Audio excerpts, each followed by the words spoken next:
నడుచుకునే కృప, మీ సన్నిధిలో అందరినీ వాక్యానుసారంగా నడుచుకునే కృప దయచేయమని ఈ చిన్న ప్రార్థన ఆలకించమని యేసు అతి పరిశుద్ధ నామములో అడిగి వేడుకొని బతిమలాడి ప్రార్థిస్తున్నాం పరమ తండ్రి. ఆమేన్. ఆమేన్. చక్కగా ప్రార్థన చేసిన అయ్యగారులు ఇద్దరికి వందనాలు. బాగుంది కదండి ఈ పద్ధతి? బాగుందా బాగాలేదా? అలా లైన్గా వస్తుంది ఇలా, ఇంక మొత్తం అంతా లైన్గా ప్రతి ఆదివారం కూడా చేయించుకుందాం. మనం కూడా ప్రార్థన నేర్చుకుంటాం. స్తోత్రం చెప్పండి ఒకసారి, గట్టి చెప్పండి. రైట్. ప్రకటన గ్రంథం 3వ అధ్యాయం వచనం నేను చెప్తాను. ఒకసారి నా వైపే చూడాలి అందరూ కూడా. వచనం నేను చెప్తాను. ఇందాక సాక్ష్యం చెప్పారు, బాగోలేదండి, ఇలా ఉందండి, కానీ పోము గురించి నా మైండ్లో తిరుగుతూ ఉందండి అని. అవునా? చాలాసార్లు మనం పోముల గురించి మాట్లాడుకున్నాం లేదా? మాట్లాడుకున్నావా? నిజంగా మీకు ఒక వాక్యం చూపిస్తాను. అందుకే అంటే ఆమె వెళ్ళలేదు, కానీ చాలా సంతోషం, నిజంగా ప్రార్థన చేసుకున్నారు కాబట్టి. కానీ మన జీవితంలో దేవుణ్ణి తెలుసుకున్నవారు, దేవునిలో ఉన్నవారు చాలామంది ఈ లోక ఆచారాలకి, లోక మూఢనమ్మాలకి రాజీ పడిపోయి బ్రతుకుతున్నారు. శుక్రవారం ఎవరైతే వచ్చారో ఒక మాట మనం మాట్లాడుకున్నాం. ఏంటి చెప్పండి? దేని గురించి మాట్లాడుకున్నాం చెప్పండి? రాజీ పడలేని జీవితం మనకు కావాలని మాట్లాడుకున్నాం. కానీ మనం రాజీ పడిపోతున్నాం, చాలా విషయాల్లో రాజీ పడిపోతున్నాం. నిజంగానండి. ఈ ఎక్కడ మన సెంటర్ దగ్గర ఒక చిన్న మెకానిక్ షాప్ ఉంటుంది, ఆ పక్కనే ఒక షాప్ ఉంటుంది. ఏంటి చెప్పండి? లావణ్య గారు వాళ్ళ ఇంటి పక్కన కిందన ఒక షాప్ ఉంటుంది. ఇచ్చట దెయ్యములను వెళ్ళగొడతారా పంపిస్తారా? ఇచ్చట దెయ్యములను వెళ్ళగొడతారట. ఎవరు వెళ్ళగొడతారు దెయ్యాలని? మీరు నేను వెళ్ళగొడతామా? మనం చెప్తే ఏంటయా? ఒక మాట నేను అడుగుతానండి, దెయ్యం శక్తి పెద్దదా, మన శక్తి పెద్దదా? ఒక మాట చెప్పండి. మన శక్తి పెద్దదా, దెయ్యము శక్తి పెద్దదా? చెప్పండి ఒకసారి, చెప్పండి ఒకసారి. ఎవరిది? మందే గొప్పదా? మందే గొప్పదా? అమ్మ ఇలాగ అంటున్నారేట అయ్యారు. అయితే దెయ్యం శక్తి అందాం. ఒక విషయం చెప్పనా? కనిపించని ఈ అంధకారపు శక్తులు ఏవైతే ఉన్నాయో, దెయ్యపు శక్తులు, వాటితో మనం పోరాడలేం. నిజం చెప్తున్నాను, వాటితో మనం పోరాడలేం. అపవాదిగాడికి మనకంటే శక్తి ఎక్కువ, మనకంటే బలం ఎక్కువ, మనకంటే జ్ఞానం ఎక్కువ. అన్ని విషయాల్లో మనకంటే అన్ని విషయాల్లో ఆడికి జ్ఞానం ఎక్కువ. ఎక్కడి నుంచి వచ్చింది? ఎక్కడి నుంచి వచ్చింది తెలుసా? ఇంతకీ అపవాదిగాడు ఎక్కడ ఉండేవాడు? పరలోకంలో ఉండేవాడు. దేవుడి దగ్గర ఇడు ఉండేవాడు. ఏం చేసేవాడు అంటే ఎల్లప్పుడూ కూడా దేవుణ్ణి స్తుతించి ఆరాధిస్తూ ఉండేవాడు. ఒకానొక సమయంలో ఆడికి వచ్చిన ఆలోచన ఏంటంటే, నేను దేవుణ్ణి స్తుతించడం ఏంటి, నేను ఈయనకి ఆరాధన చేయడం ఏంటి, ఇతని కింద నేను బ్రతకడం ఏంటి, నా కిందే ఇతనుంటే ఎంత బాగుంటుందో అన్న ఆలోచన వచ్చేసరికి, గర్వం వచ్చేసరికి, నేనే అధికారిగా ఉండాలని వచ్చేసరికి, నేను కొన్ని దూతలు కలిసి దేవుని స్తుతించడం ఏంటి, వీళ్ళందరూ కలిసి నన్ను స్తుతిస్తే ఇంకా బాగుంటుందన్న ఆలోచన తెచ్చుకోగానే దేవాదేవుడు ఏం చేశాడు చెప్పండి? మనం ఒక వాక్యం చదువుకున్నాను చాలాసార్లు. సాతాను మెరుపు వలె ఆకాశం నుంచి కింద మెరుపులా పడిపోయాడు. ఎందుకో తెలుసా? చిన్న ఆలోచన రాగానే పడిపోయాడు. ఆడి పని ఏంటి అంటే, ఇప్పుడు మనల్ని అందరినీ పడగొట్టడమే ఆడి పని. అంటే పరలోకం నుంచి ఆడు కిందకు వచ్చాడంటే ఆడికి వాక్యము తెలుసు, దేవుని మాట తెలుసు, దేవుని మార్గం తెలుసు, ఎలా ఉండాలో తెలుసు, అన్నీ వాడికి తెలుసు. కాబట్టే మనల్ని ఎలా తప్పించాలో కూడా వాడికి తెలుసు. అవునా కదా? అవునా కదా? మనల్ని ఎలా తప్పించాలో వాడికి తెలుసా తెలీదా? తెలుసు. కానీ తప్పిపోయిన వాళ్ళు, అంటే ఆ తప్పుడు మార్గంని వాడు చూపించినప్పుడు మనం దేవుని నమ్ముకున్న వారిగా, దేవుని బిడ్డలుగా తప్పిపోయిన వారు చాలామంది ఉన్నారు. నిజం చెప్తా ఉన్నా. ఇంకా ఆవిడ ఇలా కట్టుకోకూడదు కదా, పోంగట ఇక చాలాసార్లు చెప్పారు కదా, ఎందుకని చెప్పి మోకరించి ఆవిడ ప్రార్థన చేశారు. కానీ చాలామంది ఏమంటారో తెలుసా? మీకు మాట చెప్తాను, ఒకసారి చదవండి. ఇప్పుడు ప్రకటన గ్రంథం 3వ అధ్యాయము 15వ వచనం చదువుదాం. నీ క్రియలను నేను ఎరుగుదును, నీవు చల్లగానైనను వెచ్చగానైనను లేవు, ఉండక నులివెచ్చగా ఉన్నావు గనుక దేవుడట మనల్ని తన దగ్గర నుంచి ఉమ్మేయాలని ఆశపడుతున్నాడట. దేవుడు ఉద్దేశిస్తున్నాడట. ఎందుకో తెలుసా? నువ్వు దేవునిలో ఉండవు పూర్తిగా, అలాగని లోకంలో ఉండవు. సగం దేవునిలో ఉంటావు, సగం లోకంలో ఉంటావు. అందుకు దేవుడు అంటున్నాడు, నేను నిన్ను ఉమ్మేద్దాం అనుకుంటున్నాను, అంటే పంపించేద్దాం అనుకుంటున్నాను దేవుని దగ్గర నుంచి. మనం దేవుని దగ్గర ఉంటాం, ప్రార్థన చేస్తాం, అన్నీ చేస్తాం, కానీ లోకపు మూఢనమ్మకాల్లో అధికంగా ఉంటాం. అంటే అర్థం ఏంటో తెలుసా? మనము లోకానికి రాజీ పడిపోతున్నాం. చాలామంది ఎందుకు రాజీ పడతారో తెలుసా? ఒక మాట అది కూడా చూద్దాం. చూడండి, యెషయా గ్రంథము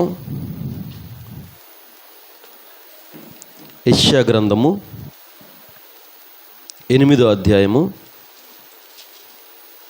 19వ వచనం చదువుదాం.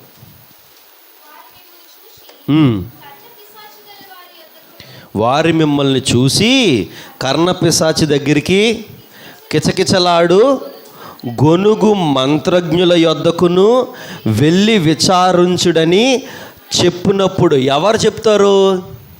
ఉదాహరణకి ఆలోచిద్దాం. మన ఇంట్లో ఒక వ్యక్తికి బాగోలేదండి, బాగా నీరసంగా ఉంది, గత కొన్ని రోజులుగా నీరసంగా ఉంది. ప్రార్థన చేస్తున్నారు, తగ్గలేదు. మందిరానికి వస్తున్నారు, తగ్గలేదు. ప్రార్థన చేస్తున్నారు, తగ్గలేదు. ఇప్పుడు చుట్టుపక్కల వాళ్ళు ఏమంటారు చెప్పండి? ఏమంటారు? అదే మాట దేవుడు రాయించాడు. వారు మిమ్మల్ని చూసి కర్ణపిశాచి దగ్గరికి వెళ్ళండి, మంత్రాలు వేసేవాడి దగ్గరికి వెళ్ళండి, పోములు కట్టించుకునేవాడి దగ్గరికి వెళ్ళండి అని చుట్టుపక్కల వాళ్ళందరూ మనల్ని గొలుగుతూ ఉంటారు, పొడుస్తూ ఉంటారు. మనం ఏం చేస్తాం చెప్పండి ఒకసారి? వాళ్ళని పొడిచిన పొడుపుకి అమ్మ నిజమే కదా, ప్రార్థన చేసాను తగ్గలేదంటే ఏదో జరిగి ఉంటుంది, ఒక్కసారి పోం కట్టించుకుని. అంటే దేవుడి దగ్గర లేని శక్తి మనిషి దగ్గర ఉందా? దేవుడు నీకు తగ్గించలేడు అంటే మనిషి దాన్ని తగ్గించగలడా? దేవుడు నిన్ను బ్రతికించలేడు అంటే మనిషి దాన్ని బ్రతికించగలడా? అంటే ఎంత మూఢనమ్మకాలు మనకున్నాయో ఒక్కసారి ఆలోచిద్దాం మనం. అందరూ అంటున్నారట, ఒరే ఎల్లు కట్టించుకోరా, ఎల్లు పోంగు కట్టించుకోరా, లేకపోతే కొన్ని బూడిద వేసుకోరా, పోంగు కట్టించుకోరా అంటే మనం ఏం చేస్తాం చెప్పండి? ఎంత చదివించామో తర్వాత విషయం, 10, 50, 100 ఎంతో కొంత తర్వాత విషయం. అది కట్టించేసుకొని చేతికో కాలుకో మొలతాడుకో ఇక్కడికో జబ్బుకో ఎక్కడో తగిలించేసుకొని మనం వచ్చేస్తాం. అంటే దేవుడు చెయ్యలేని పని ఒక మంత్రగాడు చేసాడంటే ఆ మంత్రగాడు ఏమవ్వాలా? మరి ఆ మంత్రగాడు ఫోటో తెచ్చుకొని ఇంట్లో పూజించుకోవచ్చు కదా. పూజించుకుంటాం చెప్పండి. దేవుణ్ణి అసమర్థుడిగా చేసాం, ఒక మనిషిని, ఒక మంత్రగాడిని దేవుణ్ణి చేసాం. అందుకు దేవుడు ఏమంటున్నాడు తెలుసా?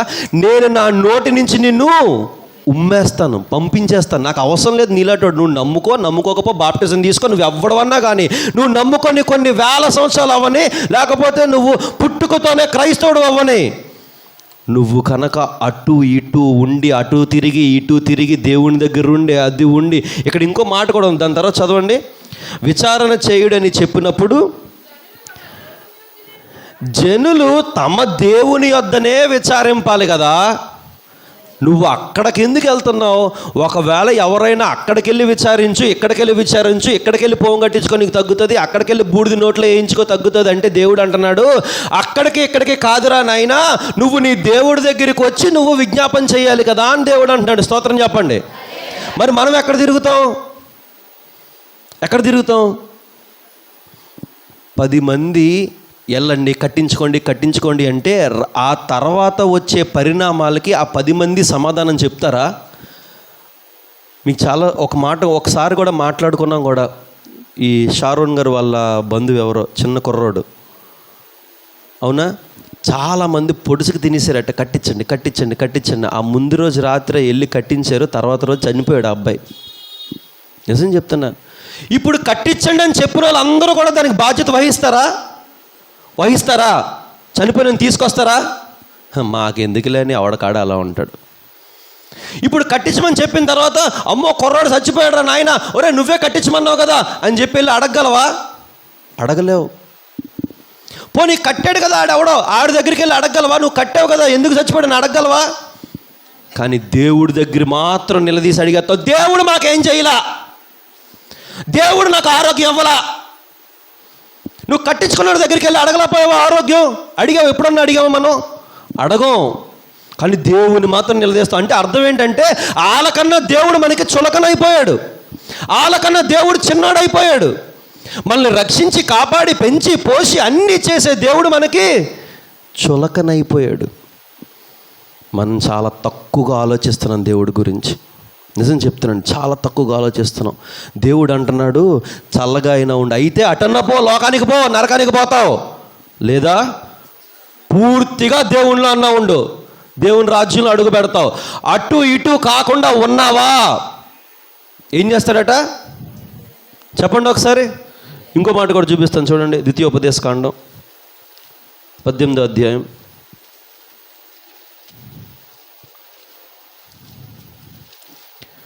ద్వితీయోపదేశకాండం 18వ అధ్యాయం 9వ వచనం చదువుదాం ఒకసారి.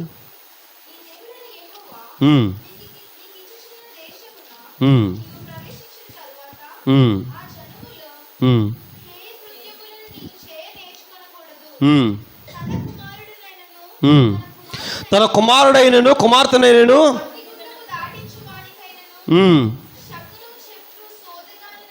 శకునం చెప్పేవాడికి కానీ సోది చెప్పేవాడికి కానీ అగ్నిగుండము దాటించడం అంటే అర్థం ఏంటి చెప్పండి ఒకసారి. నిప్పుల మీద నడుపుతాం కదా చాలాసార్లు, నడిచామా?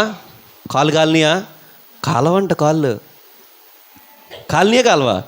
మరి కాలు కాలినప్పుడు హ్యాపీగా పడుకోవచ్చు కదా వాటి మీదే. బూడిది కూడా కనిపించదు. దేవుడు క్లియర్గా మాట్లాడుతున్నాడు. చదవండి, క్లియర్గా చదవండి. అగ్నిగుండము దాటించు వానైనను, శకునము చెప్పేవాడినైనను, సోదిగాడినైనను, మేఘ శకునములు గానినైనను, సర్పశకునము గానినైనను, చిల్లంగి వాడినైనను, మాంత్రికునైనను,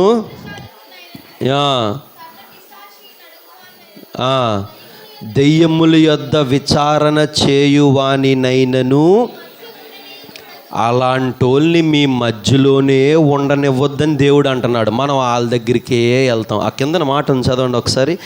వీటిని చేయు ప్రతి వాడును యెహోవాకు, చెప్పండి మరలా, ఏం కావాలి? వెళ్ళిపో. వీటిని చేయు ప్రతివాడు, చెప్పండి, యెహోవాకు హేయుడు. హేయుడు అంటే అసహ్యం. నువ్వంటే నాకు రాత అంటున్నాడు. ఎవరిని చూసి? ఎందుకంటే ఇక్కడ ఉంటాను మందిరంలో, జ్వరం వచ్చి నీరసం వస్తే పోములు కట్టించుకునేవాడి దగ్గర ఉంటాను, దెయ్యాలవాడి దగ్గర ఉంటాను, కర్ణపిశాచుల దగ్గర ఉంటాను, సోది చెప్పేవాడి దగ్గర ఉంటాను, చిలక చెప్పే దగ్గర ఉంటాను, జ్యోతిష్యం చెప్పేవాడి దగ్గర ఉంటాను. దేవుడు అంటాడు నువ్వంటే నాకు అసహ్యం రా, నిన్ను ఉమ్మేస్తాను బయటకు అంటున్నాడు. నమ్ముకున్న ప్రయోజనం ఏంటండి? లోకానికి రాజీ పడిపోతున్నాం. మన శుక్రవారం అదే మాట్లాడుకున్నాం. నమ్ముకున్నాం, ప్రయోజనం ఏంటి?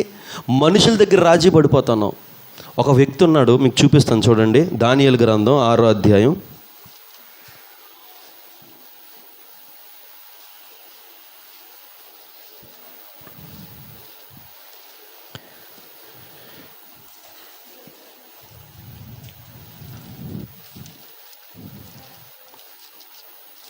దానియేలు గ్రంథం 6వ అధ్యాయం 1వ వచనం చదువుదాం.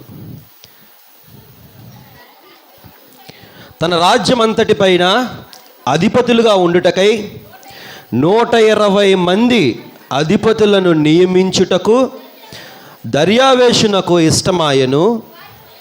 వారిపైన 3 ప్రధానులుగా నియమించను. ఆ 3 దానియేలు ముఖ్యుడు. స్తోత్రం చెప్పండి గట్టిగా. ఈ దర్యావేషు అనే రాజు ఒక ఆలోచన కలిగి ఉన్నాడు. ఏంటంటే కొంతమందిని అధిపతులుగా ఎంచుదాం, ఈ అధిపతులకి మరలా ఇంకొక 3 అధిపతులుగా ఎంచుదాం అని చెప్పి ఆలోచించినప్పుడు ఈ పైనున్న 3 ఎవరిని పెడదామా అని ఆలోచిస్తూ ఉంటేనట దానియేలుని పెడదామని చెప్పి దానియేలుని పెట్టాడట. స్తోత్రం చెప్పండి ఒకసారి. ఎందుకు దానియేలు అంటే అక్కడ మాట రాయబడి ఉంది, చదవండి.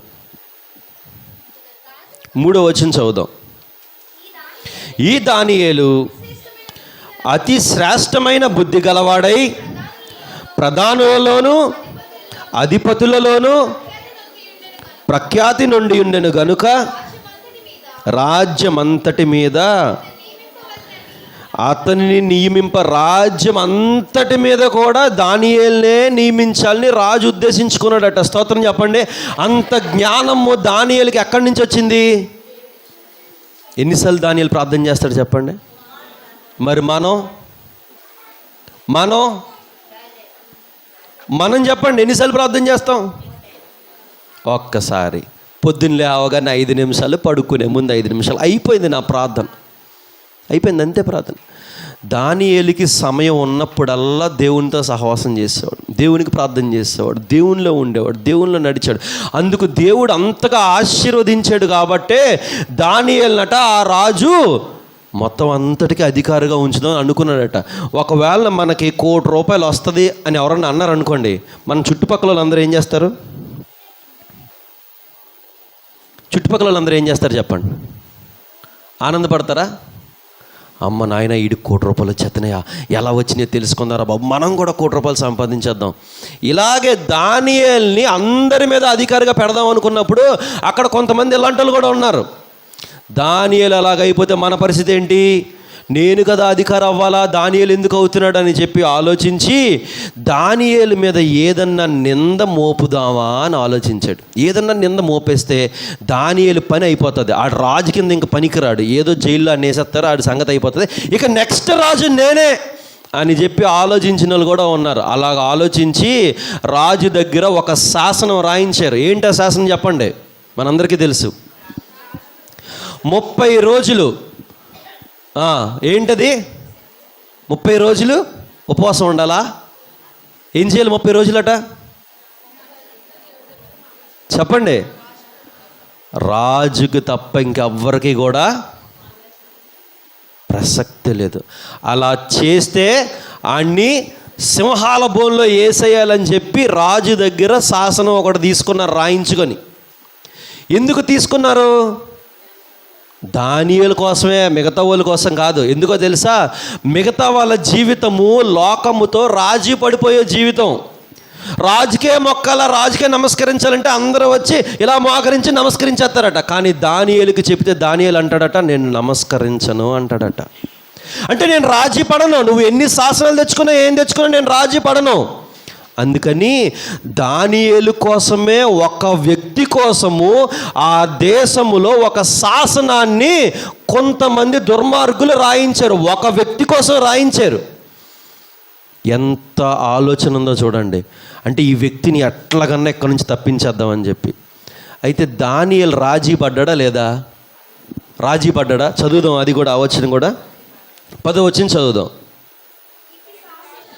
ఇట్టి శాసనము సంతకము చేయబడినని దానియేలు తెలుసుకున్నా సరే అతడు తన ఇంటికి వెళ్ళి యథాప్రకారముగా అనుదినము 3 మోకాళ్ళుని తన ఇంటి పైగది కిటికీలు యెరూషలేము తట్టునకు తెరవబడి ఉండగా తన దేవునికి ప్రార్థించుచు ఆయనను స్తుతించుచు వచ్చెను. స్తోత్రం చెప్పండి గట్టిగా. ఎంత గొప్ప విషయం అండి. అంటే దానియేలు ఈ శాసనం వచ్చింది ఏంటి? ఈయనకు తప్ప నువ్వు ఇంకెక్కడ ప్రార్థన చేసినా, ఎవరికి ప్రార్థన చేసినా, ఏం మోకినా, ఏం చేసినా సరే నీ పని అయిపోయింది, నిన్ను సింహాల బోన్లో వేసేస్తారు, సింహాలు నిన్ను తినేస్తాయి అనే శాసనం వచ్చింది. దానియేలు నేను చనిపోతాను అని తెలుసు. అమ్మ బాబా, ఇప్పుడు కనుక నేను మోకరించి ప్రార్థన చేశానా, ఎవరన్నా చూసారా, నా పని అయిపోతుంది అని దానియేలుకు తెలుసు. ఆ శాసనం వచ్చిందని దానియేలుకు తెలుసట. తెలిసినా కూడా అలాగని గుట్టు చప్పుడుగా చేసుకోవాలా. ఎప్పుడు ఎలా చేస్తాడు? కిటికీలు బారుగా తెరిచాడు యెరూషలేము తట్టు. చూసుకోండి, ఎవ్వరు చూసుకోండి, నాకు నష్టం ఏమీ లేదు. మీరు ఏం చేసుకుంటారో చేసుకోండి, నాకు నష్టం ఏమీ లేదు. ఏ శాసనం వచ్చినా ఏది వచ్చినా నన్ను కాపాడే దేవుడు నాకు తోడుగా ఉన్నాడు అని చెప్పి గుట్టుగా కూడా చేయలా. అది తెలిసినా కూడా 3 యథాప్రకారంగా, యథావిధముగా పొద్దున్న, మధ్యాహ్నం, రాత్రి అలాగే యెరూషలేము తట్టు కిటికీలు ఓపెన్ చేసి ప్రార్థన బలంగా చేశారట. స్తోత్రం చెప్పండి. ఇలాంటి శాసనం మన రోతలపూడిలో వస్తే మనం ప్రార్థన చేస్తామా? మందిరం వైపు కూడా నాకు ఆయన ఎవరో తెలియదండి, ఆ మందిరం కూడా నాకు తెలియదు. ఖచ్చితంగా అంటాం నిజంగా, ఆ మందిరం ఎప్పుడో ఒకసారి వెళ్ళాను, బాగోపోతే ఇంక అప్పటి నుంచి నేను వెళ్ళా అసలు. మరి బాప్టిజమా తీసుకున్నానులేండి, కానీ అయిపోయింది అంతానే. ఇప్పుడైతే ఇంకా అలాంటివి ఏమీ లేవు. తప్పించుకోమా, కానీ దానియేలు అలా చేయలే. అంటే లోకులతో రాజీ పడలే. అందరూ అంటూ ఉంటారు, ఎల్లురా పోంగట్టించరా బాగుంటుందిరా, ఆరోగ్యం బాగుంటుందిరా, పోంగట్టించరా అంటే మనం ఏం చేస్తాం? రాజీ పడిపోతున్నాం. కానీ దానియేలు జీవితం ఎలా ఉందంటే రాజీ పడలేని జీవితం, లోకానికి మనుషులకి రాజీ పడలేని జీవితం. దేవుడు కోరుకుండేది అలాంటి జీవితాన్ని. నిన్ను మరణశిక్ష వేస్తాను రా బాబు, నిన్ను సింహాల బోన్లో వేసేస్తాను రా బాబు అని చట్టం వచ్చినా, శాసనం వచ్చినా దానియేలుకి తెలిసిన దానియేలు అంటున్నాడు, ఆ చట్టం వస్తే రాని నాకేంటి, నేను మాత్రం నా ప్రార్థన, నా క్రమాన్ని నేను పోగొట్టుకోకూడదు అనుకున్నాడు. చదువుతాం తర్వాత ఏమైందో. ఆ మనుషులు గుంపు కూడి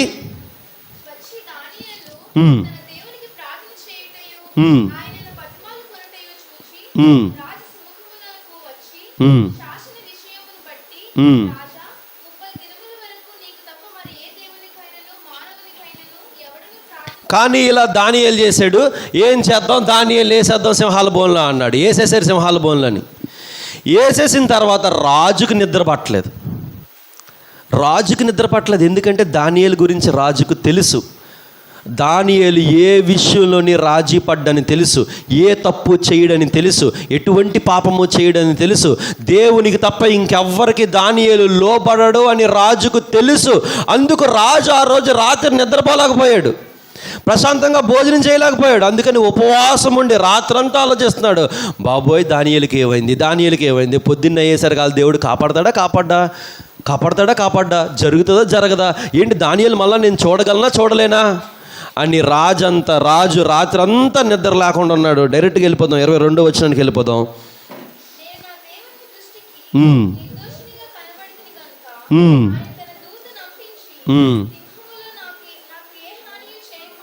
వాటి నోళ్ళను మూయించను. స్తోత్రం చెప్పండి గట్టిగా. రాజీ పడలేని జీవితము మనకుంటే దేవుడు సింహాల నోళ్ళను మూయించి దానియేలును రక్షించాడటండి. స్తోత్రం చెప్పండి.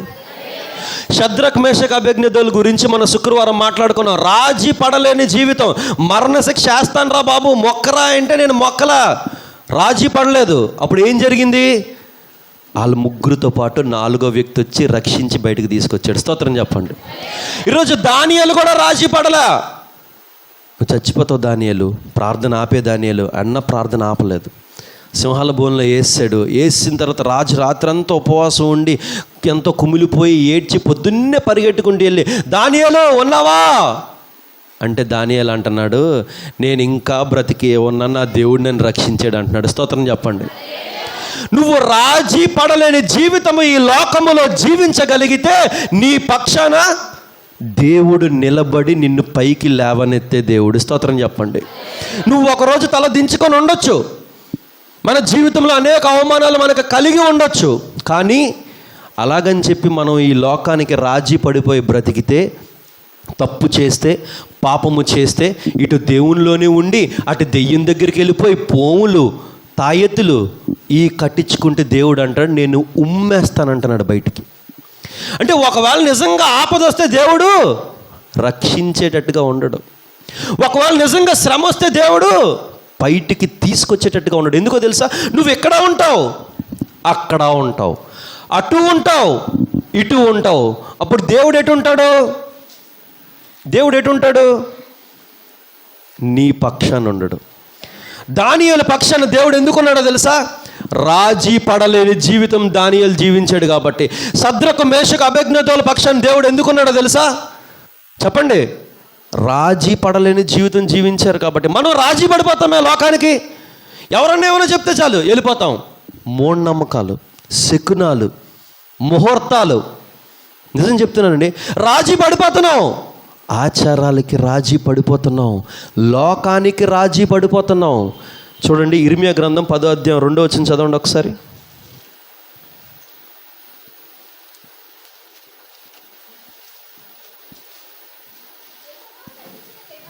యెహోవా సెలవిచ్చినదేమనగా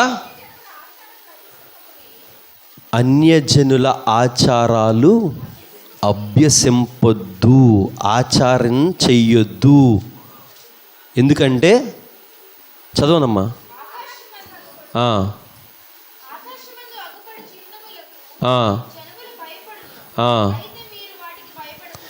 మీరు వాటికి భయపడాల్సిన పని లేదు. మీరు ఎవరికి భయపడాలా? అన్యజనులు ఆచరిస్తారు, కొన్ని ఆచారాలు ఉన్నాయి, వాటితో పాటు నువ్వు వెళ్ళిపోతావు. వాళ్ళు చెప్తారు పోంగు కట్టించుకో అంటారు, వాళ్ళు చెప్తారు ఈడి దగ్గరికి వెళ్ళి అంటారు, వాళ్ళు చెప్తారు వాళ్ళు ఆడి దగ్గరికి వెళ్ళి అంటారు. అప్పుడు నువ్వేం చేస్తావు? నువ్వు వాళ్ళతో పాటు తగునమ్మా అని వెళ్ళిపోతావు. అప్పుడు దేవుడు ఏం చేస్తాడు చెప్పండి? నిన్ను ఉమ్మేస్తాను బయటికి, నాకు అవసరం లేదంటున్నాడు. స్తోత్రం చెప్పండి గట్టిగా చెప్పండి, ఇంకా గట్టిగా చెప్పండి, నిద్రోత్సవాలు చెప్పండి. పడుకోకండి. మన గురించే వాక్యం. మనం ఎలాంటి పనులు చేస్తున్నామని దేవుడు మనతో మాట్లాడుతున్నాడు. అటు ఉంటాం ఇటు ఉంటాం. ఏ ముహూర్తాన్ని నేను బయలుదేరాలా? వచ్చింది చూడమ్మా. ఏ ముహూర్తాన్ని నేను ఎక్కడికి వెళ్ళాలా చూడు. తూర్పెట్టో చూడు, ఇంట్లో ఈశాన్యం అక్కడ ఎక్కడ ఉందో చూడు. అక్కడ బరువు ఎట్టొద్దట. ఎక్కడ ఏమవుతుందట? ఏమవుతుంది చెప్పండి? ఈశాన్యం వల్ల బరువు పెడితే ఏమవుతుందండి? ఏదో అంటారు కదా, అది చెప్పండి నాకు. ఏమొస్తుందండి? ఏమండి? వచ్చే ఆస్తి రాదు, ఉన్న ఆస్తి పోతుంది పెడితేనే. అర్థమైందా? నిజంగానే ఏదైతే దేవుడు వద్దని చెప్పాడో అదే మనం చేస్తే. ఎందుకంటే మనం లోకానికి రాజీ పడిపోతున్నాం, మనుషులకి రాజీ పడిపోతున్నాం. రాజీ పడలేని జీవితం మనకు ఉండాలి. దానియేలు పక్షాన దేవుడుండి సింహాల నోళ్ళు అట్లా ఆయన మూసాడు. లేకపోతే దానియేలు చచ్చిపోదును. ఒకవేళ రాజీ పడిపోయే బ్రతికే దానియేలు బ్రతికుంటే సింహాలకి ఆహారం అయిపోతాడు. షద్రక్ మేషక్ అబేద్నెగోలు రాజీ పడిపోయే జీవితం వాళ్ళకుంటే అగ్నిగుండంలో కాలిపోతారు. దానియేలు లోపలుంటే సింహాలు పరిగెత్తుకుంటూ వస్తే దేవుడు వెళ్ళి ఆ నోట్లో అట్లా పట్టుకున్నాడట. ఎంత విచిత్రం అండి నిజంగానే. ఒక్కసారి ఆలోచించండి. అలాంటి దేవుడు మన పక్షా నుండి మన కోసము ప్రయాసపడి, మన కోసము మరణించి, మన కోసం అక్కడ తండ్రి దగ్గర విజ్ఞాపన చేస్తూ ఉంటే, మనమేమో ఆదివారం మందిరానికి వచ్చి సోమవారం ఏమో వెళ్ళి పోవులు కట్టించుకొని, మళ్ళా శుక్రవారం వచ్చి మళ్ళా సోమవారం పోవులు కట్టించుకొని నోట్లో బూడిద వేసుకుంటూ ఉంటే దేవుడు ఉమ్మేయపోతే ఏం చేస్తాడు? బయటికి తోసైపోతే ఏం చేస్తాడు? ఇంత మూఢనమ్మకాలు. మీరు ఒకవేళ ఎవరైనా పోవులు కట్టించుకుంటే ఒక్కసారి ఆ పోవుని ఇంటి దగ్గర చెదగొట్టి చూడండి, ఏముందో నాకు చెప్పండి. బోల్డ్ అంత బంగారం ఉంటుంది. నిజం చెప్తున్నాను, ఆ లోపల బోల్డ్ బంగారం ఉంటుంది. మీరు తీసేసుకున్నారు కనుక నిజంగా ఉంటుంది బంగారం, తెలుసా? కొంతమంది చూసారు, వాళ్ళ ఎదుటి నేను చెదగొట్టి వాళ్ళకి ఇచ్చాను కూడా బంగారం. కొంత దాంట్లో అయితే బంగారం కూడా లేదు, అందులో ఖాళీగా ఉంది. సీపురు పొలలో ఇప్పుడు మనం భోగికి కాల్చారు కదా చెట్లు, ఆ బూడిద ఉంటుంది వాళ్ళ దగ్గర. చూడండి, ఒక వారం రోజులు అయితే ఏ చెట్లు అయితే ఖాళీ, ఆ బూడిద అక్కడ ఉండదు. ఎక్కడ ఉంటుంది అది? మనం వెళ్తామే నోట్లో వేసుకోవడానికి బూడిద అక్కడ ఉంటుంది ఆడి దగ్గర. మరి లేకపోతే ఆడికి ఎక్కడదండి ఆ బూడిద? ఎక్కడిది బూడిద చెప్పండి? బూడిద తయారు చేసే విధానం చెప్పండి నాకు ఒకసారి. మన నోట్లో వేస్తారు కదా ఎంత విభూది, టప్పని వేస్తారు, ముఖం మీద కొడతారు. అది తయారు చేసే విధానం చెప్పండి ఒకసారి నాకు. ఎలా తయారు చేస్తారు చెప్పండి ఒకసారి. ఎక్కడి నుంచి వస్తుంది అది? ఆడికి ఆకాశం నుంచి చేతులు పడిపోతుంది, అది తెచ్చి మన నోట్లో వేసేస్తున్నాడు, అంతేనా? ఎక్కడి నుంచి వస్తుంది ఆడికి? ఇలాగే ఆ పనికి మాలిన చెట్టు చెత్త చెదారం అంతా కాలిస్తే బూడిద వస్తుంది కదా, అదంతా ఏరుకొని జల్లెళ్ళు వేసి ఇలా జల్లించి మొత్తం అంతా పోయాక బాగా సాఫ్ట్గా ఉన్నది వస్తుంది కదా. మనం మామూలుగా పిండి అయ్యి జల్లుతామా? ఎందుకు జల్లుతాం? రాళ్ళు అవన్నీ పోవాలండి. ఆడి కూడా అలాగే జల్లించి స్వచ్ఛమైన బూడిద తెచ్చి మన నోట్లో అయితే మొఖాల మీద ఆడతాడు అన్నమాట. దానికోసం వెళ్తున్నాం పరిగెత్తుకుంటుని. మీ ఇంట్లో ఎవరి దగ్గర అన్నా నిజం చెప్తున్నాను, పోము కట్టించుకున్నాడు ఎవడన్నా ఉంటే, మన కుటుంబంలో ఎవరన్నా మన ఇంటి దగ్గర ఉంటే వెళ్ళి ఒక్కసారి విప్పి దాన్ని చెదగొట్టి చూడండి, మీకేం అవ్వదు, నాది హామీ. ఒకవేళ మీకు ఆ ధైర్యం లేదు అంటే ఫోన్ చేయండి, నా నెంబర్ మీ అందరి దగ్గర ఉంది. నేనే వస్తాను, నేనే చెదగొడతాను, మీకు చూపిస్తాను, కల్లారా నేను చూపిస్తాను. నిజం చెప్తున్నాను, దేవుడి దగ్గర లేని శక్తి ప్రపంచంలో ఏ మనిషి దగ్గర ఉండదు. శక్తి ఉన్నది అంటే దేవుడి దగ్గర. అందుకే దేవుడు అంటున్నాడు, మనుషులు అటు ఇటు తిరగమని చెప్తే నువ్వు అటు ఇటు తిరిగి వాళ్ళ దగ్గర వీళ్ళ దగ్గర కట్టించుకొని వస్తున్నావు. అందుకు దేవుడు అంటున్నాడు, నేను నా నోట్లోంచి అంటే నిన్ను నా దగ్గర నుంచి పంపించేస్తాను అంటున్నాడు. నువ్వు నాకు అవసరం లేదురా అంటున్నాడు దేవుడు. అంటే మనం ఏం చేస్తున్నాం? రాజీ పడిపోతున్నాం. మనుషుల దగ్గర రాజీ పడిపోతున్నాం, లోకంలో రాజీ పడిపోతున్నాం. కానీ దానియేలు రాజీ పడలేదు. షద్రక్ మేషక్ అబేద్నెగోలు ప్రాణాలే పోతాయన్నా రాజీ పడలేదు. మనకి చిన్న జ్వరం వచ్చేస్తే రాజీ పడిపోయి పువ్వులు కట్టించుకుంటాం. నిజంగానండి, చిన్న జ్వరం వస్తే కట్టించుకుంటాం. ఇంకొక వ్యక్తి కూడా ఉన్నాడు, రాజీ పడిపోయినాడు. చూద్దామా? చూడండి, మత్తయి సువార్త 26వ అధ్యాయం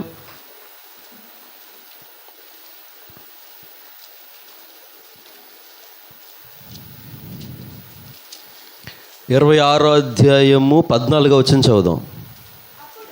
అప్పుడు 12 మందిలో ఒకడు ఇస్కరియోతు యోధ ప్రధాన యాజకుల యొద్దకు వెళ్ళి, నేను ఆయనను మీకు అప్పగించిన ఎడల నాకేమి ఇస్తారు అని అడగగా 30 వెండి నాణాలు ఇస్తాను రా అన్నాడట. డబ్బుకు రాజీ పడిపోయాడు. ఎవరు? ఇస్కరియోతు యోధ. ధనానికి లొంగిపోయాడు. దేవుని మాటకు లొంగలేనోడు డబ్బుకు లొంగిపోయాడు. ఏమైంది ఇస్కరియోతు యోధ పని? చెప్పండి, ఏమైంది? లోకానికి రాజీ పడిపోయి లోకములో ఉండి డబ్బుకు రాజీ పడిపోయిన ఇస్కరియోతు యోధ ఉరేసేసుకొని చచ్చిపోయాడు. మనం చాలాసార్లు కొన్ని మరణాలు నేను విన్నవి, మీరు విన్నారో లేదో నాకు తెలియదు, కానీ నేను విన్నో చెప్తున్నాను. ఈ కుటుంబానికి లోటేమీ లేదండి, అయినా ఇతను ఎందుకు ఆత్మహత్య చేసుకున్నాడో మాకు తెలియదు. అప్పులు లేవు, బాధలు లేవు, కష్టాలు లేవు, ఏమీ లేవు. ఇలాంటిది ఒకటి నేను గుమ్మరాగలో ఒక ఆయన చనిపోయాడు, మీరు విన్నారో లేదో నాకు తెలియదు. కొడుకులు ప్రయోజకులు అయిపోయారు, బ్రహ్మాండంగా ఉన్నారు, మంచి ఆరోగ్యం ఉంది, ఏ శ్రమ లేదు, ఏ కష్టం లేదు, ఏ బాధ లేదు, అప్పులు కూడా లేవు. కానీ ఊరేసుకొని చనిపోయాడు. చెప్తున్నా, ఎందుకు అతనికి ఏ ఆశ ఉందో మనకు తెలియదు. ఎన్ని ఉన్నా ఎన్ని లేకపోయినా దేవుడు నీతో లేకపోతే నీ మనసులో నీ ఆలోచనలో ఉండేది అన్ని చెడ్డ ఆలోచనలే, అన్ని చెడు తలంపులే. అంటే నువ్వు లోకానికి రాజీ పడిపోయే జీవితం జీవిస్తున్నావు. మన దేవునికి రాజీ పడే జీవితం మనం జీవించట్లే, లోకానికి రాజీ పడిపోయే జీవితం మనం జీవిస్తున్నాం. ఒక్కసారి ఆలోచించండి. ఇస్కరియోతు యోధ డబ్బుకు రాజీ పడిపోయాడు, 30 వెండి నాణాలకు రాజీ పడిపోయాడు, క్రీస్తునే అమ్మేశాడు. మనలో ఎంతమంది దేవుణ్ణి అమ్మేయలేదు? ఎంతమంది అమ్మేయలేదు చెప్పండి? అమ్మేశారు ఎవరన్నా లేదా? ఎవరు అమ్మలేదండి అంటారు. అమ్మేశారని నేను అంటాను. ఎలాగో తెలుసా? ఆదివారం మందిరం ఎగ్గొట్టి, మీ గురించి కాదులేండి, ఎగ్గొట్టిన గురించి చెప్తున్నాను. ఆదివారం మందిరం ఎగ్గొట్టి మనం వేరే పని మీద ఉంటే క్రీస్తుని మనం ఆ పనికి అమ్మేసినట్టే కాదా? ఇస్కరియోతు యోధ చేసిందే మనం చేస్తున్నాం. నా పని కోసం పరిగెడుతున్నాను, దేవుణ్ణి అమ్మేశాను. ఆ పని కోసం మందిరాన్ని నేను అమ్మేశాను, ఆ రోజు ఆదివారం నేను అమ్మేశాను.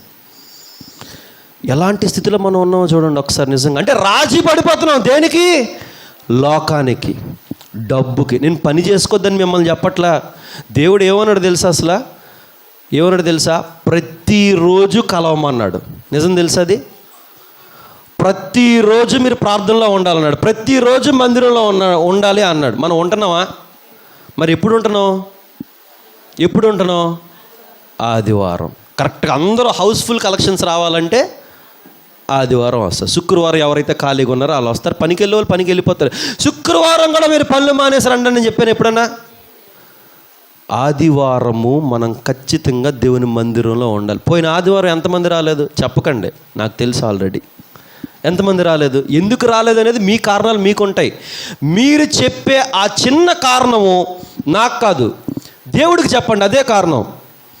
దేవుడు అవునా సరేలే పోన్లే ఆదివారం రాలేదు మంచిదే అంటాడా? ఒక్కసారి ఆలోచించండి. మీరు చెప్పే ఆ చిన్న కారణం నాకు కాదు, దేవుడికే డైరెక్ట్గా మీరు చెప్పారనుకో, ఆయన ఒప్పుకుంటాడా? మరి ఒప్పుకోలేనప్పుడు ఆ కారణం చేత నువ్వు తప్పు చేసావా చేయలేదా? మరి ఎంత నష్టం వస్తుంది అనుకుంటున్నావు? ఏం జరుగుతుంది అనుకుంటున్నావు? ఏ ధైర్యంతో ఆదివారం మందిరాన్ని ఎగ్గొట్టాం మనం? దేవుడు ఎలా ఒప్పుకుంటాడని మనం ఎగ్గొట్టాం? చెప్పండి, ఎలా ఒప్పుకుంటాడని ఎగ్గొట్టాం? ఇంత లోతుగా మనం వెళ్ళాం, కానీ దేవుడు లోతుగా వెళ్తాడు. మీకు ఇంకొక విషయం తెలుసా? మోషే ఎందుకు, మీ చిన్న విషయమే కదండి, ఆదివారమే కదండి అని మీరు అంటారు, కానీ దేవుడు ప్రతి చిన్న విషయాన్ని చూస్తాడు. ఏంటో తెలుసా? మోషే యొక్క కుమారుడిని దేవుడు చంపాలనుకున్నాడు. తెలుసా ఆ విషయం? తెలుసా? ఎందుకు చెప్పండి? చిన్న విషయమే, చాలా చిన్న విషయం. మోషే యొక్క కుమారుని, ఒక ప్రవక్త కుమారుణ్ణి, చెప్పిన మాట వినకపోతే దేవుడికి ఎవ్వరన్నా ఒక్కటే. దేవుడు చెప్పాడు, ఇలా ఉండనా నాయన, ఇలా చేయించండి నాయన అంటే చేయించడానికి ఇష్టపడలా భార్య.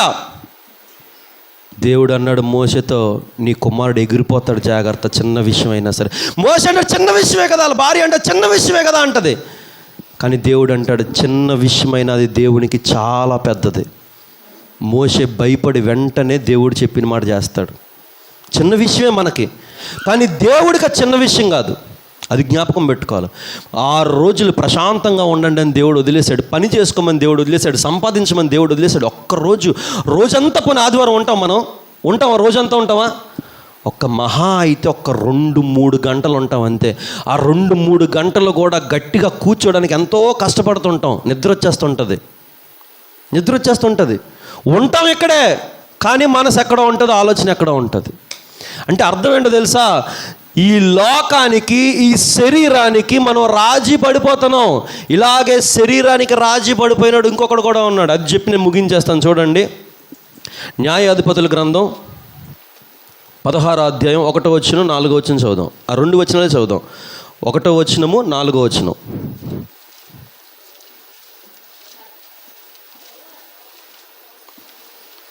న్యాయాధిపతుల గ్రంథం 16వ అధ్యాయం 1వ వచనం చదవండి, తర్వాత 4వ వచనం చదవండి.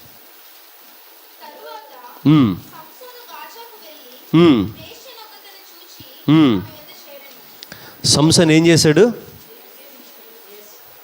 ఒక వేశ్య దగ్గరికి వెళ్ళాడు. సంసోను ఎవరు ఇంతకీ?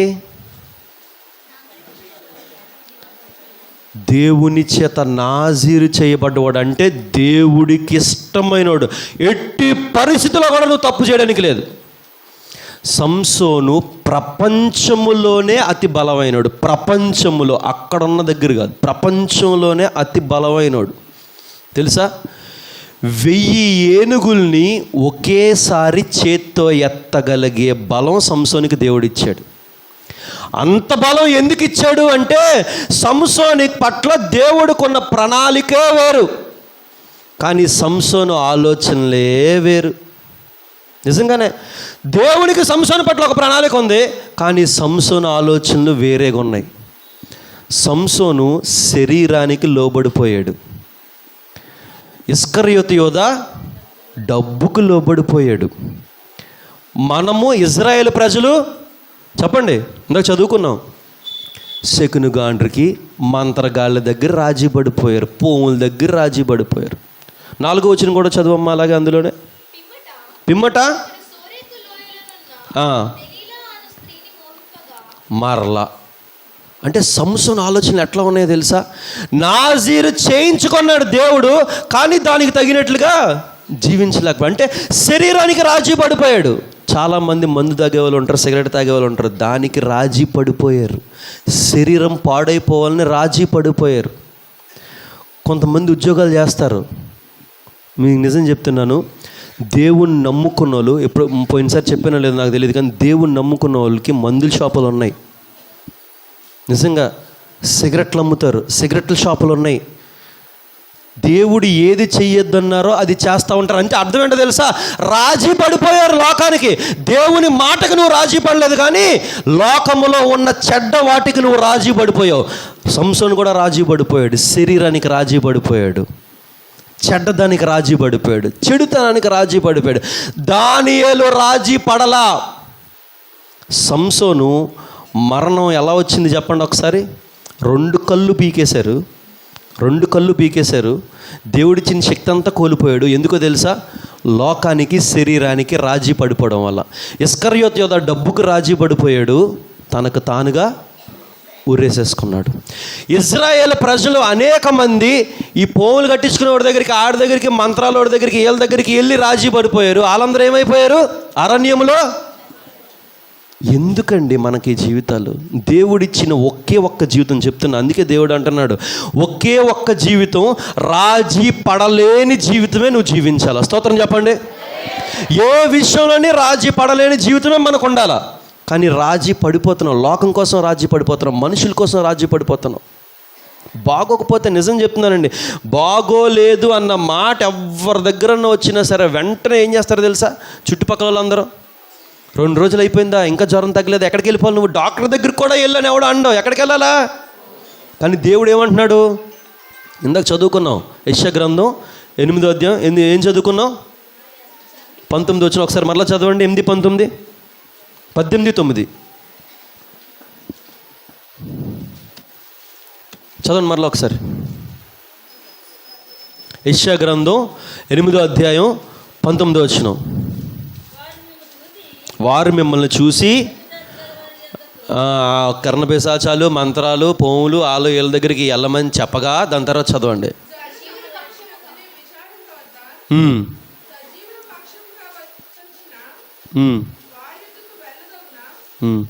కాదమ్మా, 9వ వచనం ఒకసారి మొత్తం చదవండి. వారు మిమ్మల్ని చూసి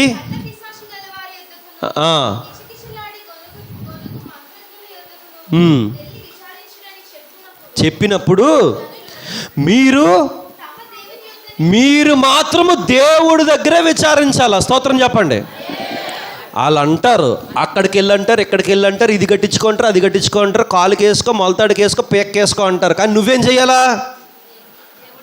కావాలంటే నువ్వు వెళ్ళు నాయనా, నేను మాత్రం నా దేవుడి దగ్గరికి వెళ్ళి నేను ప్రార్థన చేస్తాను అని చెప్పాలి. ఇది దేవుడు చెప్పిన మాట. నేను చెప్తుందా? ఒకవేళ ఇటు మందిరానికి వచ్చి అంటే మిమ్మల్ని ఒక్కరు నేను అంట్లా, దేవుని నమ్ముకున్న చాలామంది ఇప్పుడు ఇలాగే ఉన్నారంటున్నాను. నిజంగానే దేవుని నమ్ముకున్న చాలామంది. ఒక మంత్రజ్ఞుడు ఉన్నాడండి, అతడు పేరు మర్చిపోయాను, బర్నబాస్ కాదు, ఇంకొక ఆయన ఉన్నాడు. అతని దగ్గరికి ఎక్కువగా క్రైస్తవులే వస్తారట, అన్నిటికన్నా ఎక్కువగా క్రైస్తవులు వస్తారట. ఏంటి? ఈ పోములు కట్టించుకోవడానికి, ఈ విభూది వేయించుకోవడానికి క్రైస్తవులు ఎక్కువ మంది వస్తారట అన్యుల కన్నా. వాళ్ళందరినీ దేవుడు ఏం చేస్తాడు చెప్పండి? ఏం చేస్తాడమ్మా? నీకు నాకు సంబంధం లేదంటాడు. మనం అంటాం, ప్రార్థన చేస్తాం, ప్రభువా ఈ కష్టం వచ్చేసింది, ప్రభువా ఈ నష్టం వచ్చేసింది, ప్రభువా ఈ బాధ వచ్చేసింది, ప్రభువా ఇది వచ్చేసింది అంటే దేవుడు ఏమంటాడు? నాకు నీకు సంబంధం లేదురా అంటాడు. మనం అందుకే సంవత్సరాల తరబడి ఒకే శ్రమతో బాధపడతాం, సంవత్సరాల తరబడి ఒకే ఇబ్బందితో బాధపడతాం, సంవత్సరాల తరబడి ఒకే సమస్య శోధనతో బాధపడతాం. ఎందుకో తెలుసా? దేవుడు అంటాడు నీకు నాకు. ఎందుకో తెలుసా? నువ్వు లోకానికి రాజీ పడిపోయి బ్రతుకుతున్నావు. అంటే సోది చెప్పుకోవడం ఇది ఒక్కటనే కాదు, అదొక్కటనే కాదు, డబ్బుకి రాజీ పడకూడదు, శరీరానికి రాజీ పడకూడదు, చెడ్డదానికి రాజీ పడకూడదు, చెడ్డ పని చెయ్యడానికి రాజీ పడకూడదు. దేవుడు ఏం చెప్పాడో దానియేలు అదే చేశాడు, షద్రక్ మేషక్ అదే చేశారు. మోషే తన కుమారుడు విషయంలో తప్ప మిగతాదంతా కూడా అదే చేశాడు. ఇంకొక దగ్గర కూడా మోషే తప్పాడు. ఏంటది? బండ దగ్గర. నాయన మాట్లాడు నాయన అంటే ఆయన ఇష్టమే, మనం కూడా మన ఇష్టమే. ఒకటి చెప్తాడు దేవుడు, మనం ఒకటి చేసుకుంటూ ఉంటాం. ఈరోజు దేవుడు మనతో మాట్లాడేది ఏంటి తెలుసా? లోకము విషయములో చెప్పండి, రాజీ పడకూడదు ఎట్టి విషయాల్లో. అందులో ఈ మంత్రగాళ్ళు, పోములు, అమ్మగారు ఇందాక చెప్పారు కాబట్టి నేను ఆ మాటలు చూపిస్తున్నాను. ఆ విషయాల్లో రాజీ పడకూడదు. డబ్బు విషయంలో, శరీర విషయంలో, చూపు విషయంలో, మాట విషయంలో ఉంటారా? మరి ఎలా ఉంటారు చెప్పండి? దానియేలులాగా రాజీ పడలేని జీవితం. మీకు ఒక విషయం చెప్పనా, షద్రక్ మేషక్ అబేద్నెగోలు రాజీ పడలేదు కాబట్టి దేవుడు వాళ్ళని హెచ్చించాడు. ఇంకొక పని జరిగింది అక్కడ, ఏంటో తెలుసా? దానియేలు రాజీ పడలేదు కాబట్టి ఒక పని జరిగింది, ఏంటో తెలుసా? షద్రక్ మేషక్ అబేద్నెగోలు రాజీ పడలేదు కాబట్టి అగ్నిగుండంలో పడిపోయింది ముగ్గురు, కనిపించింది దానియేలుని వేసేసాడు లోపల. కానీ దానియేలుతో పాటు ఆ సింహాల నోళ్ళు మూయించింది. అంటే నువ్వు రాజీ పడలేని జీవితం ఎప్పుడైతే జీవిస్తావో నీ పక్కనే యేసయ్యుండి నీతో పాటు నడుస్తాడని అర్థం. స్తోత్రం చెప్పండి. ఎలాంటి పరిస్థితి అయినా సరే నువ్వు రాజీ పడకూడదు. ఏ స్థితిలో అయినా సరే నువ్వు రాజీ పడడానికి వీళ్ళ. అలాంటి జీవితం నువ్వు జీవిస్తేనే నీతో పాటు నడిచేవాడెవడో అది గుర్తుపెట్టుకోవాలి. దేవుడు నాతో పాటు ఉండాలా అంటే రాజీ పడలేని జీవితం మనం జీవించాలి. దేనికి లోబడడానికి వీల్లేదండి. లోకానికి అస్సలు మనం లోబడకూడదు, లోకానికి తల వంచకూడదు, చెడుకి తల వంచకూడదు. మనం ఉద్యోగం చేసే దగ్గరైనా, వ్యాపారం చేసే దగ్గరైనా, ఏ విషయంలో అన్నా సరే చెడు అనే దానికి మనం ఎంత దూరంగా ఉంటే దేవునికి అంత దగ్గరగా ఉంటాం. ఏం చేద్దాం ఈరోజు నేను చెప్పండి ఒకసారి, ఏం చేద్దాం? స్తోత్రం చెప్పండి. ఇది కాదు నేను అడిగింది, ఏం చేద్దాం అని అడిగాను. ఏం చేద్దాం నేను చెప్పను ఒకటే, మీతో పాటు దేవుడు ఉండాలి అంటే రాజీ పడలేని జీవితం జీవించండి. మీ ఇష్టం అది. మీరు ఇలాగే ఉండండి అని చెప్పే హక్కు నాకుందా? ఉందా? ఇక్కడ ఏం చెప్పాడో అది మాత్రమే చెప్పే హక్కు ఉంది. నిర్ణయం తీసుకోవడం ఎవరి వంతు? ఎవరు స్వతహాగా వాళ్ళు తీసుకోవాలి. బలవంతంగా నేను మీ చేత ఒక నిర్ణయం తీపిచ్చాను అనుకోండి, ఏం చేస్తారు? గేట్ దాటగానే నిర్ణయం పటాపంచలు అయిపోతుంది, ఇలాగా విడుదల అన్నట్టుగా. స్వతహాగా మన ఏదో అంటారు కదా, గుర్రం నీళ్ళు. చెప్పండి, తెలుసా గుర్రం నీళ్ళు? మీరు సామెతలు బాగా చెప్తారు కదా, చెప్పండి. అలాగే మిమ్మల్ని నేను బలవంతంగా ఏం ఒప్పించలేను.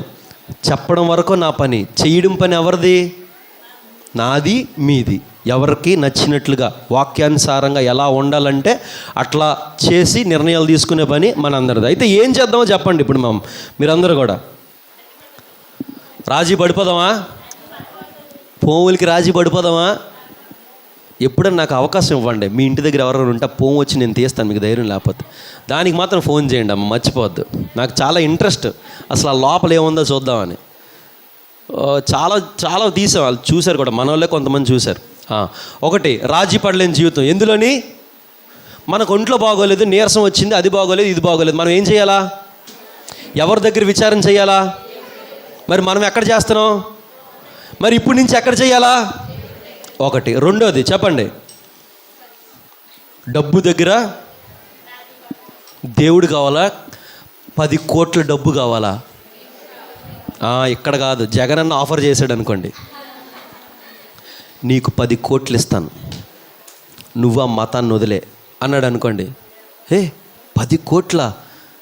నేను మరణించినా నా తర్వాత తరం పోయినా సరే సంపాదించలేం, నాకు అర్జెంటుగా 10 కోట్లు ఇచ్చే, దేవుడి సంగతి తర్వాత చూసుకుందాం అంటారా? అనరా? నిజంగా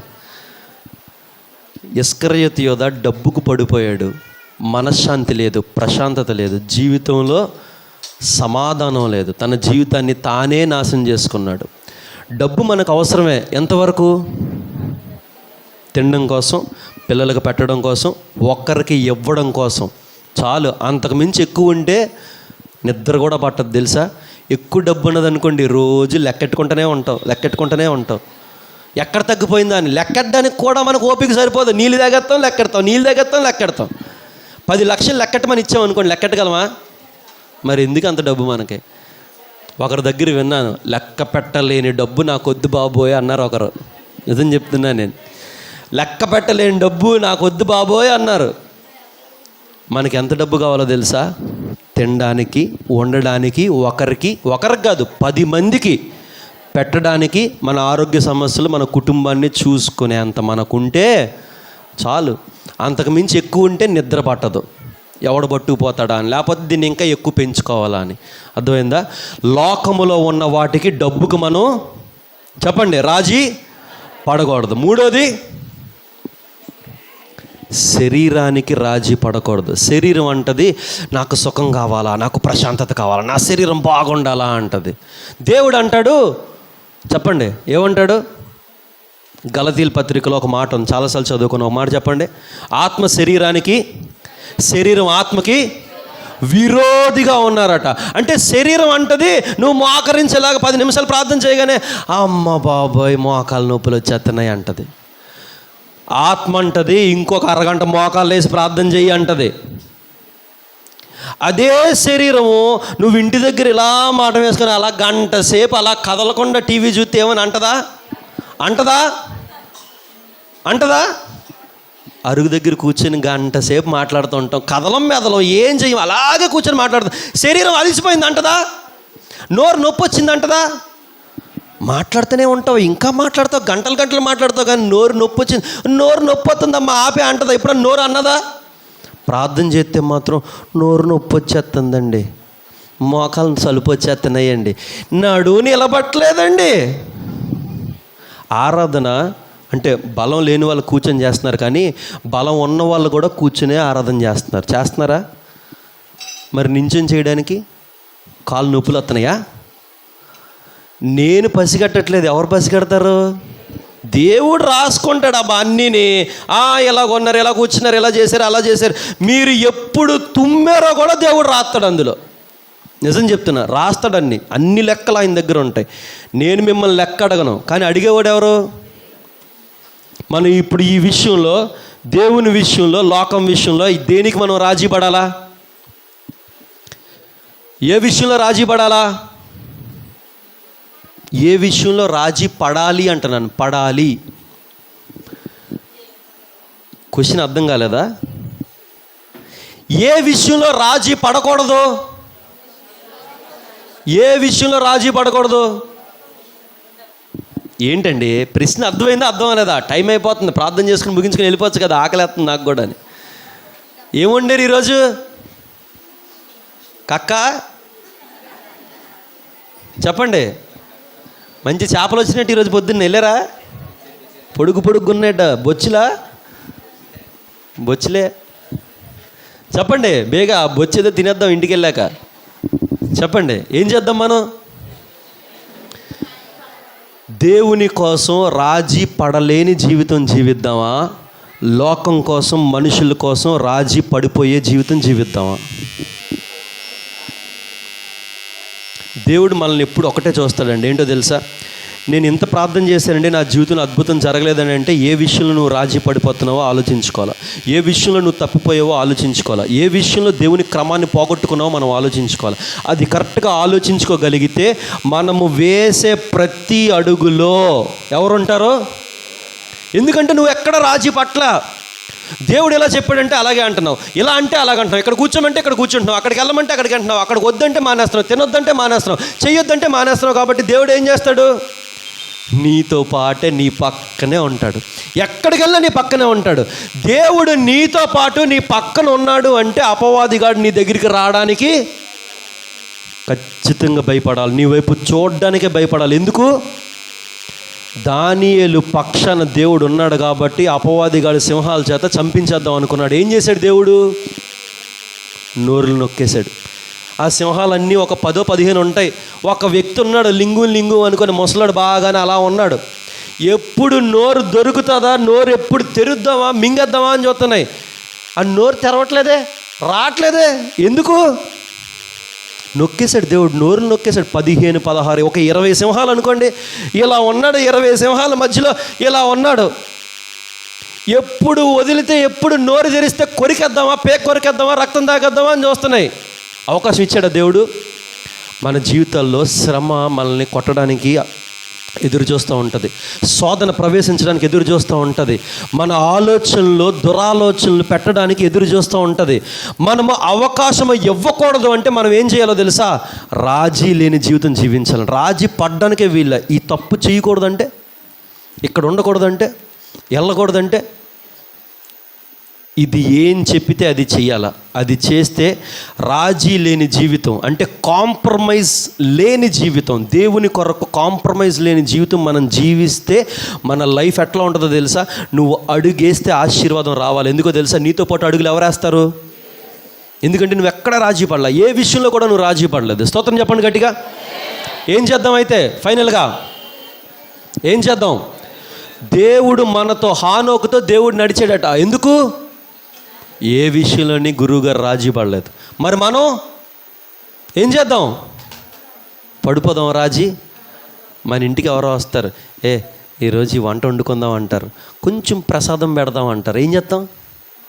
ఇబ్బందులు వచ్చేస్తే మనకి మూల పెడతారు. ఏం చేస్తాం చెప్పండి? మనకి ఎదురయ్యే సమస్యలు నేను చెప్తున్నాను. మనకి ఎదురవని సమస్యలతో మనకు సంబంధం ఏమీ లేదు. మనకి తరచుగా ఎదురయ్యే సమస్యలు ఏంటవి? మూల పెట్టడాలు. ఇంకా చెప్పండి, చెప్పండి అమ్మా త్వరగా. ఏ విషయంలో కూడా మనం చెప్పండి, ప్రార్థన చేద్దామా? రాజీ పడలేని జీవితం కావాలని ప్రార్థన చేద్దామా? ప్రార్థన చేద్దాం. కళ్ళు మూసుకుందాం అందరం, ప్రతి ఒక్కరు కూడా అందరూ కళ్ళు మూసుకుందాం.